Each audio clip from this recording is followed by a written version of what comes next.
గ్రామ వార్డు సచివాలయాల్లో పనిచేస్తున్న మిత్రులందరికీ నా నమస్కారాలు. నేను రీసెంట్‌గా ఒక అసోసియేషన్ ప్రభుత్వానికి పంపించినటువంటి ఒక రిక్విజిషన్ లెటర్ చూశాను. సాధారణంగా అసోసియేషన్ అంటే వారి కేటగిరీకి సంబంధించిన సమస్యలు గానీ, లేకపోతే మానిటరీ బెనిఫిట్స్ గానీ, ఏదన్నా లేట్ అయితే డీఎస్ గురించి గానీ, లేకపోతే వేరే వేరే ఇష్యూస్ గురించి చర్చిస్తారు. కానీ ఒక అసోసియేషన్ విచిత్రంగా ఇంకో క్యాడర్ అసలు పనికిరాదు, మేము సుప్రీము, మేము పైనుంచి దిగొచ్చాము అన్న థియరీలో అసలు వాళ్ళు నథింగ్ అనమాట. మా ముందు మేము అరివీర భయంకరులు. అసలు జర్మనీలో ట్రైనప్ అయ్యి వచ్చేసాము యాజ్ ఎన్ ఇంజనీర్గా అని చెప్పేసి వారు ఒక రిప్రజెంటేషన్ ఇచ్చారు. ఆ రిప్రజెంటేషన్ అనేది వారి అవగాహన రాహిత్యానికి పరాకాష్ట అనమాట. ఎలా అసలు దాంట్లోని అంశాలు మీరు కనుక చదవగలిగితే రక్తం మరిగిపోతూ ఉంటుంది. ఎందుకంటే మిత్రులు దాంట్లో అసలు ముందు విషయం చెప్తాను. ఆ అసోసియేషన్ పేరు ఏంటంటే association of Andhra Pradesh assistant executives engineers association అని చెప్పేసి ఏదో ఉంది.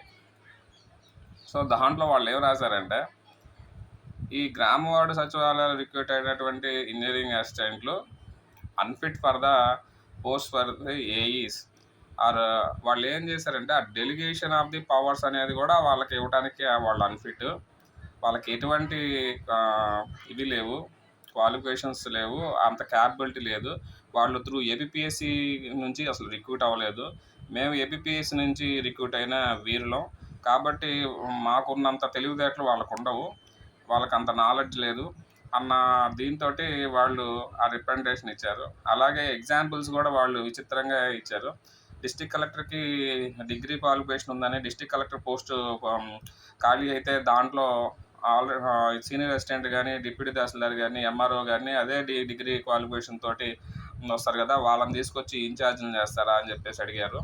సో దానికి నేను ఇస్తే కౌంటర్ ఏంటంటే, అయా మీరు ఏఈస్గా ఖాళీ ఏవైతే ఉన్నాయో అవన్నీ ఏపీఎస్సితోనే రిక్రూట్ అయినాయా, ఫస్ట్ పాయింట్. అలాగే ఎంతమంది కాంపెన్సేషన్ గ్రౌండ్లో ఆ డిపార్ట్మెంట్లో చేరి ఏఈలుగా, డిఈలుగా, ఎంఈలుగా రిటైర్ అయి ఉన్నారు. అసలు మీ డేటా మొత్తం మీ త్రూ అవుట్ పంచాయతీరాజ్లో కానీ, ఆర్డబ్ల్యూలో కానీ మొత్తం అసలు స్టేట్ వైడ్గా అసలు ఎంతమంది ఉన్నారు, ఆ కాంపెన్సేషన్ గ్రౌండ్లో ఎంతమంది రిక్రూట్ చేశారు, అలాగే ఏపీఎస్సి ద్వారా ఎంతమంది రిక్రూట్ చేశారు అనేది ఒకసారి స్టాటిస్టిక్స్ తీసినట్టయితే 80% కాంపెన్సేషన్ గ్రౌండ్లో వచ్చిన వాళ్ళే, అక్కడ లోకల్ పీపులే, అక్కడ ఏఈలుగా, డిఈలుగా ఉన్నవాళ్ళే. దానికి ఎగ్జాంపుల్స్ ఏమన్నా ఇస్తూ ఉంటాయి, ఇబ్బంది ఏం లేదు, చాలా మంది ఉన్నారు. సో మరి వారంతా ఏపీఎస్సి రాయలేదు, అలాగే కాంపెన్సేషన్ గ్రౌండ్లో వచ్చారని మీరు ఏనాడన్నా ఇలాంటి రికమెండేషన్ ఇచ్చారా? అలాగే మీరు ఈ గ్రామ వార్డు సచివాలయ రిక్రూట్మెంట్ కించపరుస్తూ కామెంట్స్ చేసినారు. నేను ఇప్పుడు మీకు సవాల్ విసురుతా ఉన్నాను. మీరు ఒక్కరోజు తీరిక చేసుకొని వస్తే ఆ పేపర్ని మీరు ఒక 50% సాల్వ్ చేయగలిగితే మేమంతా మీరు చెప్పింది ఒకటి అంగీకరిస్తాం అనమాట. మీరు చెప్పిన పాయింట్స్ ఏవైతే ఉన్నాయో వీరు పనికిరారు అని చెప్పేసి ఆ పాయింట్ అంగీకరిస్తాం. మీరు సవాలు సిద్ధమా? ఒక అసోసియేషన్ అనేది మీ యొక్క ఫెటర్నిటీని బలోపేతం చేసుకోవడానికి, మీకున్న సమస్యను చెప్పుకోవడానికి కానీ, వేరే వాళ్ళకి కించపరచడానికి కాదు, వేరే వాళ్ళని అగౌరవపరచడానికి కాదు. మేము వర్క్ చేయకుండా మీరు ఇప్పుడు ప్రస్తుత తరుణంలో వర్క్ చేసే పరిస్థితి లేదు. దయచేసి ఇట్లాంటి డెరాగరేటివ్ కామెంట్స్ని వెనక్కి తీసుకోండి. తీసుకోకపోతే తగిన పరిణామాలు ఉంటాయని హెచ్చరిస్తూ ఉన్నాం. మా ఇంజనీరింగ్ అసిస్టెంట్లో ఐఐటి ర్యాంక్స్ వచ్చిన వాళ్ళు ఉన్నారు, అలాగే గేట్ ర్యాంకర్స్ ఉన్నారు.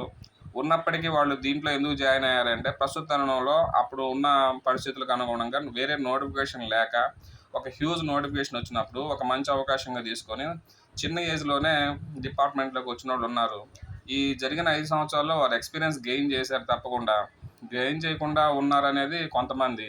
ఇప్పుడు మీకు ఏఈలు చేయమనేది ఎక్స్పీరియన్స్డ్, వెల్ నాలెడ్జ్ ఉండి మంచిగా అడాప్ట్ అయ్యే వాళ్ళు మాత్రమే ఏఈ పవర్స్ డెలిగేట్ చేయమని చెప్పేసి జీవో వచ్చింది. దాన్ని కూడా జీర్ణించుకోలేని మీరు ఉద్యోగస్తులు ఎలా అయ్యారో నాకు అర్థం కావట్లేదు. మీకు మా నుంచి ఎటువంటి కోఆపరేషన్ ఇక మీదట అందదు.